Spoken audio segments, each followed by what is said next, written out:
All right, let's talk about stances. So when I first started coaching, I never, ever, ever messed with a hitter's stance. I thought that was something that you pick that is comfortable, that you should never mess with because that's the only part of the swing where you should feel relaxed and smooth. But as I've gotten older and as I have coached a lot more and worked with a lot more players, I really found out that the way that you stand in the batter's box can be very, very beneficial to how you move throughout the swing and whether it's optimal or not. Now, that doesn't mean that every hitter has to stand the same. What I mean is we need to allow our hitters to explore different stances, different hand heights, different varieties of being spread out, being tall, having a leg kick, taking the leg kick away. We need to let them experiment. We need to create a bunch of different drills to find the optimal movement pattern for them. So some common things that we find in the movement screen that can affect the way that you stand are as follows. And I'm going to go through just a couple of them, and there's a ton, but I'm going to go through a couple.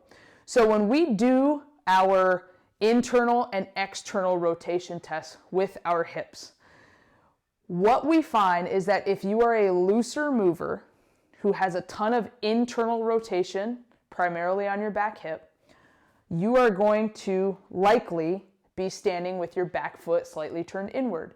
That's going to help you reach your end range of motion quicker and therefore load faster because hitting is a timed event and get your swing up to speed on time. On the other side of the spectrum, if you have high internal rotation on your front hip, those are hitters where you're actually going to see them step across their body slightly.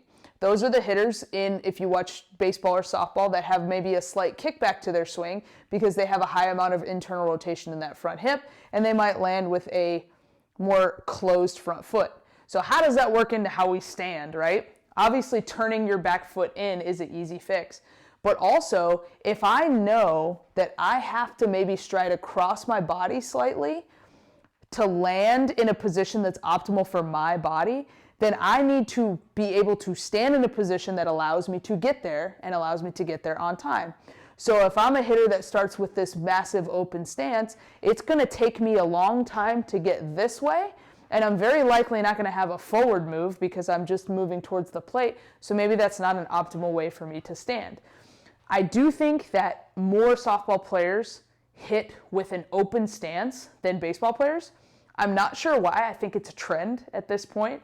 But that doesn't mean that just because other players do it that you have to do it. There are a lot of players that stand more neutral and they're very successful. Also, too, the wide stance versus narrow stance can be a very, very beneficial position for a variety of different players. Now, when I hit, right, I'm a very tight mover. So small moves were what I needed to be successful. So I was very spread out. I was very low to the ground because all I needed to get me up to speed was that move right there. That was it. It was a very small move, slight toe tap, and that was all I needed.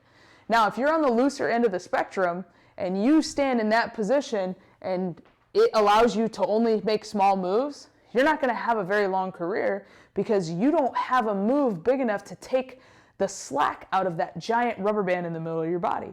So you might actually be someone who needs to stand more upright, have a little bit of a bigger stride and a bigger hand move so that you can stretch the middle of your body because you have a bigger rubber band.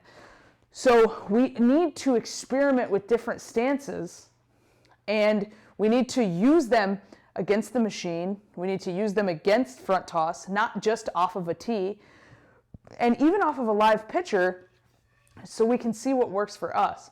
But how you stand is how you are going to be allowed to move throughout your swing, so it does matter. So I want you to pay attention to it. I want you to experiment with different stances and find the one that works for you. And don't just do what everybody else is doing just because that's what the trend is saying. Find what works for you. Use the drills on this site to help you navigate through that and find a stance that works for you. Hopefully it's really cool. Hopefully you feel really comfortable with it. But I wanted to be Ken Griffey Jr. when I was a kid, which means I wanted to stand upright and I wanted to waggle my bat just like this, right? And when I played baseball when I was a kid, I played till I was 12. I was a terrible hitter because I had no idea how to stand in the box in a way that allowed me to move the way that my body needed to move. Once I spread myself out, took the movement away, that's when my hitting career took off.